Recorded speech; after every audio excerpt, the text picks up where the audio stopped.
Estamos, como ayer, caminando de la mano del libro del Génesis.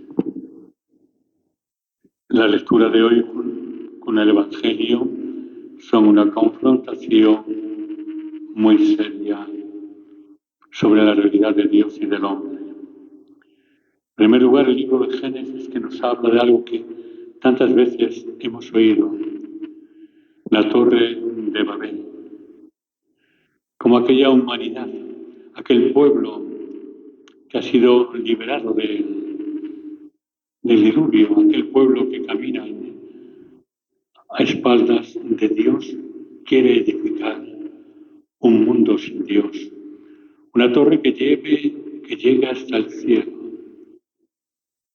La misma lengua, pero resulta que cuando intentan hacer eco, realidad de esta premisa, se equivocan de lenguas, no se entendía, y es lo que significa Babel. Creo que el mundo de hoy también es una torre de Babel. No nos entendemos en absoluto. Cada uno camina en una dirección. Y el hombre de hoy quiere construir un mundo sin Dios, una cultura sin Dios. Quitaremos los crucifijos de todos los lugares. Perseguiremos a la Iglesia, todos los símbolos cristianos. El mundo de hoy quiere hacer este mundo a espaldas de Dios y se equivoca. Se destruye a sí mismo, se dispersa uno para un lado y otro para otro. Por eso ellos dicen, vamos a construir una ciudad y una torre que alcance al cielo. Vamos a hacer un mundo que no necesita a Dios para nada. Vamos a echarle un pulso a Dios y cada uno que se invente su moral, su religión, todo lo que sea. No necesitamos a Dios para nada. Y esta es la lección que hoy nos da esta lectura del libro del Génesis, de la Torre de Babel. Una sociedad desde un nivel político, desde un nivel ambiental, histórico, vemos como cada hombre, cada grupo, cada sociedad quiere construir un mundo, una política, una estructura a su aire. Y también dentro del ámbito de la Iglesia, diferentes grupos quieren construir su Iglesia, su Dios, su Virgen, a su aire. No tenemos que depender de nadie. Y creo que esto es algo que tenemos que pensar. Es una denuncia para que cuando el hombre quiera vivir a espaldas de Dios, se equivoca. No podemos hacer un mundo sin Dios, su creador.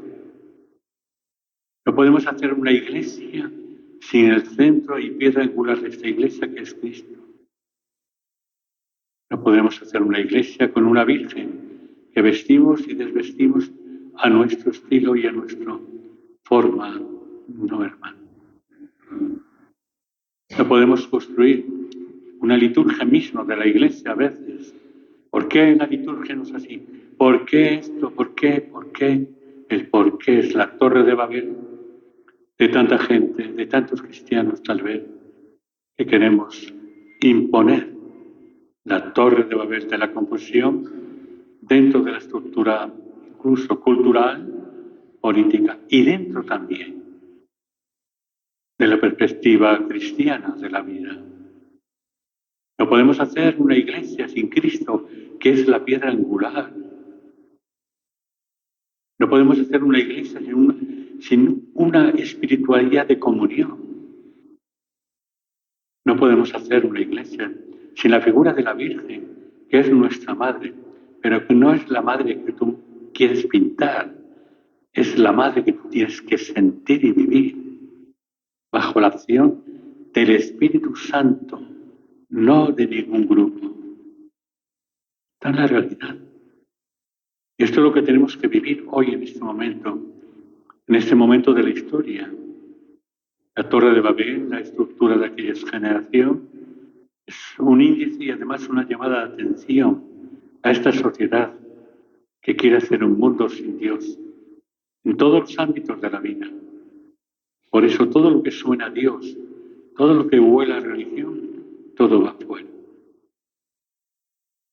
Todos los aspectos. Se perseguirá a la Iglesia porque no entra dentro del baremo de la Torre de Babel. Pero creo que esto no es para tener miedo. Esto es para tomar conciencia y saber que necesitamos a Dios. Este Dios que nos diga, este no es el camino. Este Dios que nos marcó el camino a través de Cristo.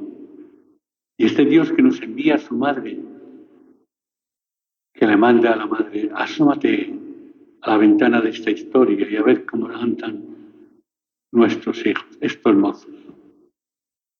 Este es el Dios. Y esta es la madre. Y esta es la Iglesia. No es la Iglesia del chismorreo y del cisma. Es la Iglesia de Cristo. Es la Iglesia del Evangelio de Jesús. Y creo que esto es lo que nos invita hoy en este libro de Génesis, a la luz de lo que hemos oído tantas veces, la Torre de Babel, que se equivocaron después, no se entendía. Cuando el hombre vive en esta actitud no nos entiende. Por eso somos capaces de llevar a los hermanos muertos por la guerra como rehenes, presentarles y ofrecerles. Vivimos un momento especial en esta realidad histórica del siglo XXI, pero a nivel de todos los aspectos de la vida, a nivel político, a nivel social, a nivel religioso. Estamos un tanto desnortados.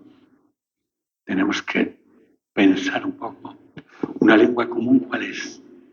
El Evangelio de Jesús. Una lengua común, ¿cuál es? Una madre que está aquí junto al altar, preocupada para que comamos el pan de la vida, limpios, conversos, para que comamos el pan de la vida, con elegancia, con dignidad, no haciendo de la Eucaristía una provocación. Y después el Evangelio, que hemos proclamado. Teníamos como ayer el Señor presentó a los discípulos su plan de vida, su estilo de caminar. Cuando le dice que es el Mesías, se lo dice Pedro, pero él va diciendo al Mesías tendrá que padecer, ser ejecutado y resucitar. Y entonces les presenta que seguirá, si Cristo le crucifica, le maltratan, hablan mal de él. Los que seguimos a Cristo, los discípulos de Cristo, ustedes y todos, toda la Iglesia, todos los cristianos, pues tendremos también que afrontar la cruz, el dolor. Cuando contemplamos un crucifijo, estamos contemplando la realidad de un Dios no fracasado, de un Dios que a través de esa sangre expresa todo el amor que tiene a los hermanos y como enviado del Padre da la vida por nosotros. Y creo que esto es lo importante, que nosotros sepamos vivir el momento. Saber que Cristo en la cruz es todo un símbolo para hacer un mundo mejor. O cruz tú nos salvarás. Victoria. Esta es la realidad. Y claro, esto nos invita también a entender que la religión, la fe, para entendernos, no es con florituras, no es una pátina de apariencia y de intimismo, no. La fe es vivir el hoy. ¿Bajo la acción de quién? ¿De un señor cura de un grupo? No. Bajo la acción del Espíritu Santo. Es el que nos debe iluminar y guiar el camino de la vida. Y en estos momentos, más todavía. que quiera salvar su vida, la perderá. El que quiera seguirme, que cargue con su cruz. Porque a veces hay grupos, hay personas que enseñan un cristianismo lleno de florituras y de grandezas. No, hermano. El cristianismo es un camino, de espinas también, pero con la seguridad que esas espinas quedarán libres en un cielo nuevo y en una tierra nueva. Esto es, no se trata de almacenar melones y para el día de las tinieblas. Claro, que cada uno de nosotros esté iluminado en su vida con la fuerza del Espíritu Santo que se proclama en la palabra de Dios. Entonces estaremos preparados para recibir la presencia de Cristo y para escuchar de Él esas bellas palabras: venid vosotros benditos de mi Padre. Para no escuchar de Él las palabras que a veces hemos proclamado en la palabra de Dios: no os conozco, no sé quiénes sois. Pidamos hoy pues al Señor que le sigamos sin miedo, sin titubeos, sin almacenar unas pátinas de apariencia, no, con el corazón interiormente contrito y humillado, donde el fundamento del corazón, mediante la fuerza del Espíritu Santo, sea el mandamiento de Cristo. Un mandamiento nuevo os doy, que os améis. De pie.